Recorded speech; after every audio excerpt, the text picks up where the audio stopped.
Salut tennis et bienvenue dans cette vidéo. Aujourd'hui, je vous parle de la raquette avec laquelle je joue.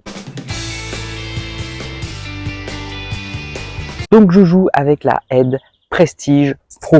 Donc pareil, ça a évolué, depuis 10 ans, je suis passé chez Ed et en fait je suis arrivé, j'étais à 290 grammes et on m'a conseillé de monter en poids. Pour mon niveau, j'étais quand même 3,6, donc on m'a dit c'est très léger 290 grammes pour jouer à 3,6, donc je suis petit à petit monté, donc je suis monté à 300 grammes, puis après un petit peu plus, jusqu'à arriver à cette fameuse Prestige Pro.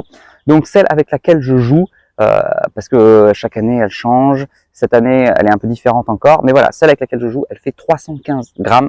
Donc voilà, je suis monté à 315 grammes au niveau du poids. J'ai un manche 2, j'ai une toute petite main, manche 2 et un surgrip, donc ça suffit. Voilà, avec ma toute petite main, manche 2. D'ailleurs, Nadal, qui a une très grosse main, joue aussi avec manche 2. Comme quoi, des fois, ça ne veut pas forcément tout dire. Donc pareil, le design a changé.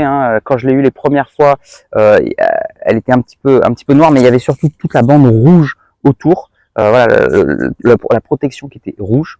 Et ensuite, ça a un peu évolué. Ensuite, elle est devenue noire. Donc noire, c'est celle que j'ai actuellement, que je trouve d'ailleurs très jolie.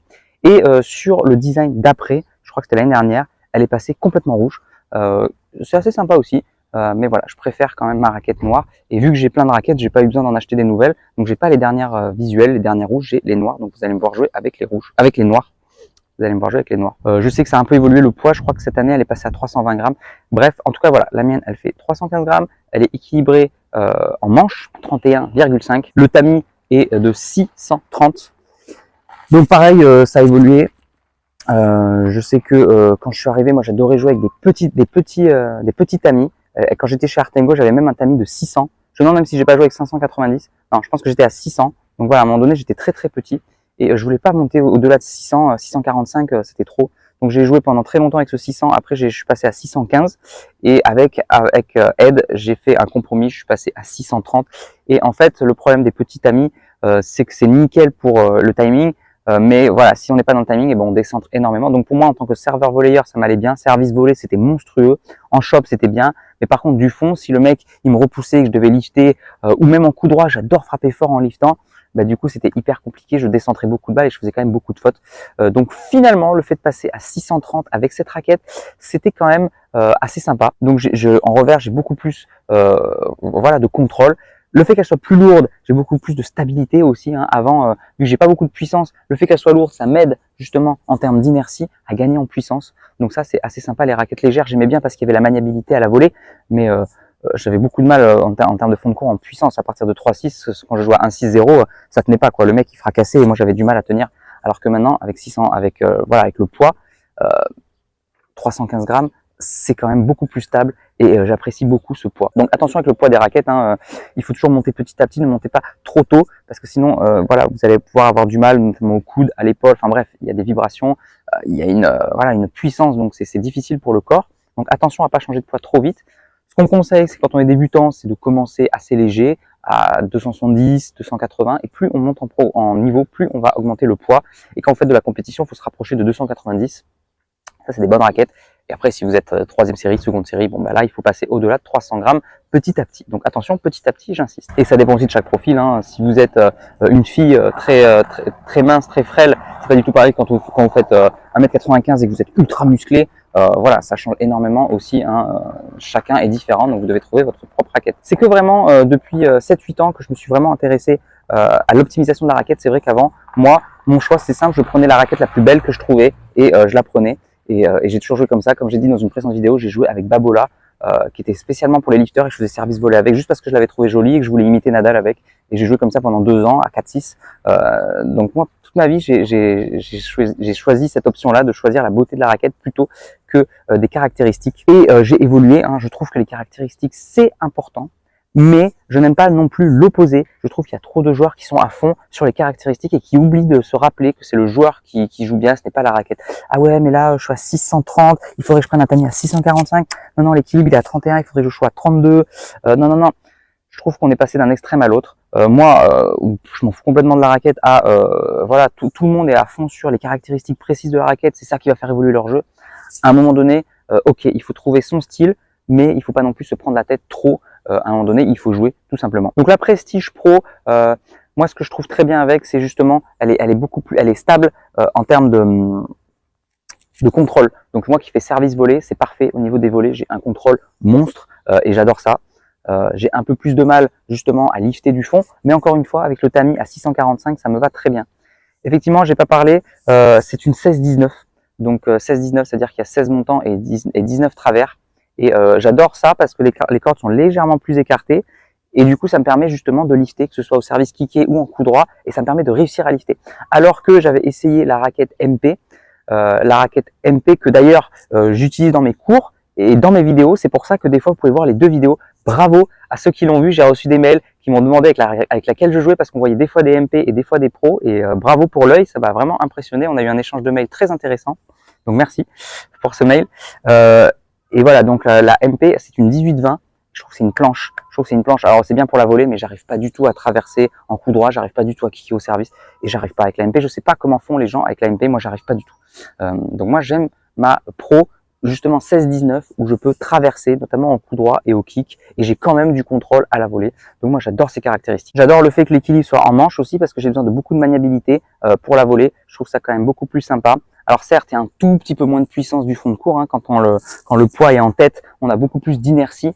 Le geste est plus lent, mais on a beaucoup plus de puissance. Donc ça peut être intéressant. Mais moi, voilà, comme je fais service volé, je privilégie quand même beaucoup la maniabilité du poignet. Et mon petit bidouillage aussi, j'adore un fond de cours. J'arrête pas de choper. Même en bout de course, en coup droit, sur une glissade, j'arrive à faire mon coup de squash et à couper en défense, croisé, fusant. C'est très intéressant. Donc j'ai besoin de cette maniabilité en manche. Donc voilà, j'adore l'équilibre du manche. D'ailleurs, je ne le fais pas, mais dans l'échange de mails, on m'a conseillé de mettre du poids dans le manche. Et c'est très intéressant pour ajouter justement un équilibre en manche supérieur. Je l'ai pas fait, mais je trouve ça super intéressant ce conseil. Je pourrais refaire une vidéo là-dessus d'ailleurs, c'est vachement intéressant. Donc merci pour ce conseil, j'y avais pas pensé. Donc pourquoi pas, à tester. Je pense que j'ai tout dit pour les caractéristiques de la raquette. Si j'ai oublié quelque chose, n'hésitez pas à me dire. Évidemment, j'utilise un anti-vibrateur. Je pense que l'anti-vibrateur n'a aucune influence sur la performance. C'est chacun qui doit décider si on prend ou pas un anti-vibrateur. Donc moi, mon anti-vibrateur, c'est assez particulier. C'est un yin et yang. En fait, on me l'a offert l'année de mon DE.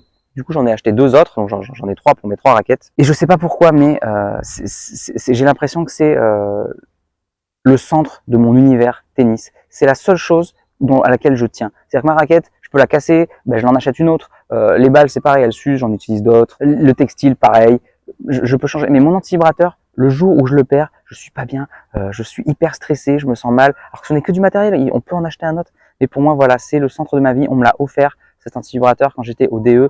Et ça a une valeur hyper sentimentale pour moi et il me le faut absolument dans mes matchs. Donc quand j'étais petit, je jouais sans anti-vibrateur, j'adorais la sensation de la vibration. Et puis un jour, j'ai testé un vibrateur et la sensation de sans aucune vibration, la sensation de contrôle parfaite, ça m'a trop plu et du coup maintenant je ne peux plus jouer sans anti-vibrateur. Maintenant c'est l'inverse, quand je joue sans anti-vibrateur, j'ai l'impression que ça vibre dans toute la raquette. Donc c'est juste une habitude, il n'y a pas de mieux et de moins bien. Et voilà, tout ça pour dire mon anti-vibrateur, c'est très sentimental pour moi et j'adore ce yin et yang. En plus, le yin et yang, forcément, j'adore. Hein, c'est toute la conception de mon univers. Dans le blanc, il y a du noir. Dans le noir, il y a du blanc.